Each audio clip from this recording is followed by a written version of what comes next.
Did you know there's a double standard when it comes to trucking regulations? On this episode of Driven Too Far, we're going to explore which one you need to follow. Hello, I'm Andrew Winkler with Chief Carriers, and this is Driven Too Far, the truth about trucking, a podcast that helps over-the-road truck drivers balance career and family. Welcome back to Driven Too Far. Hey, on today's episode, we're talking about a double standard, if you can believe that. It's hard to believe our government would have something like that. But when it comes to securement for drivers, there's a double standard out there, and I think we need to talk about it. Probably when you go through driver orientation at your current company, they passed out the green FMCSA books or DOT regulation book. That's pretty standard, pretty common these days. Everybody gets a copy of that. And if you've ever taken the time to actually look through it or read it, it's a snooze fest. Obviously, it's a bunch of regulations and lawyer talk and stuff like that. But it's how we run our industry, and it's very important that we know what's in it.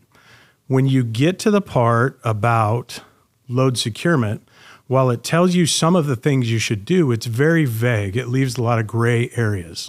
That green Bible, as we call it, is famous for the gray areas, and it just leaves a lot of things up to interpretation, for the reader. So while you may read it one way and understand it this way, then maybe your safety director, maybe even a law enforcement official might interpret something completely different. So it makes it a little difficult to know exactly what the right thing is to do when it comes to load securement. The other book is called the CVSA, and it's the North American Standard for Best Practice when it comes to enforcement of the regulations. So while the Green Book or the Green Bible, the DOT regulations, is kind of giving you the baseline, the CVSA standards are kind of a step above that. And that's what they train law enforcement officers to.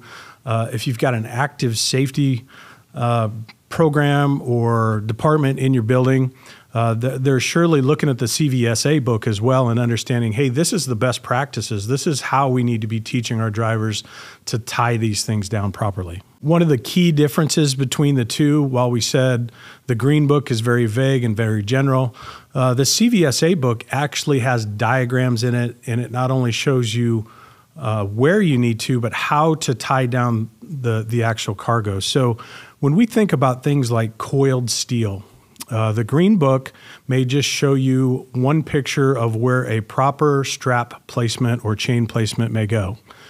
The difference then is the CVSA book would tell you that you need multiple straps, and here's where you should put them to be as safe as possible. The whole reason I brought this thing up is I've got a little story that I'll share with you, and it happened at our own company here just in the last few weeks. So I've got a driver by the name of Ted, we'll call him. Never try to use their real names just in case, but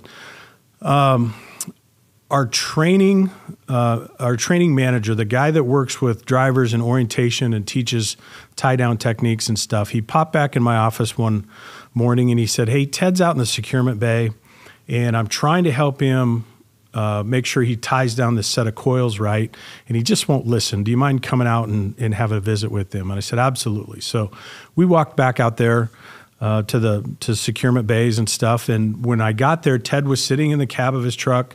He had a book in front of him, and he was talking on the phone to another driver. So I asked him to step down so we could kind of visit about what was going on. And the deal was he had 5 coils on the trailer, eye to the sky, so the center of the coil was facing up. And we knew that we needed to have some cross straps at the first coil and also in the last coil on the trailer. What Ted was getting at is he's looking in the Green Book. So he goes, I have enough load securement on this trailer. He's got enough straps and chains on it for the weight of the cargo, and he wasn't wrong. He was absolutely right. So this is where it gets confusing for drivers, because Ted's actually doing it right by the Green Book, but we're coaching to the CVSA book and trying to make sure we have best practice and make things even safer than what the Green Book would suggest. So we eventually got through to Ted. He agreed. He was kind of grumbly and grumpy about the whole thing. But we had to make sure that he understood, listen, this is a coaching moment for you. You're not you're not wrong here. You were interpreting the Green Book correctly, but let us show you this diagram and how the best practice looks to tie these types of coil loads down. So we did that, and he kind of begrudgingly went about his business and got him tied down right. But it was important that we caught that and that we had a teaching moment with Ted so he could get it right. Now, once he leaves our property and the next time he hauls similar coils, will he do it like we asked? We don't have a lot of control over that, unfortunately. All you can do is teach him how to do it, make sure they understand from a safety perspective why it's important we do it a certain way. And you hope he does that for his own safety and everyone else's. Related to that, we had the same kind of load just about 9 months ago on one of our trailers coming through Kansas City area on I-70. We had a driver, we'll call her Anna, female driver, where traffic had stopped kind of suddenly right in front of her on the interstate. So she, hit the brakes hard, and next thing she knows, you can see through the dash cam video, you can see our coils came off the trailer at an angle. They missed the cab of the truck, but they rolled out onto the interstate and uncoiled. I mean, it was a heck of a scene. It was really scary. Didn't hit anybody. Nobody got hurt. The situation was in front of her, there was a car stalled halfway on the shoulder and halfway out into the right lane. So, of course, everybody's trying to panic, stop fast. And this guy has gotten out of his car and he's trying to get a child out of the back seat. So just when you think about what could have happened there, had those coils not come off the truck like they did, and we had to investigate that. Obviously, those coils shouldn't have come off the truck like they did, but what we found out was a very similar situation.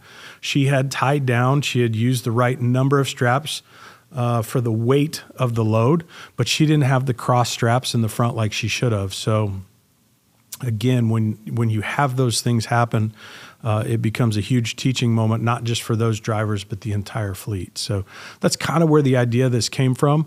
It was the discussion with Ted in the securement bay, and where he felt like, we were probably trying to be a little unfair to him, and he was adamant that he was doing it right.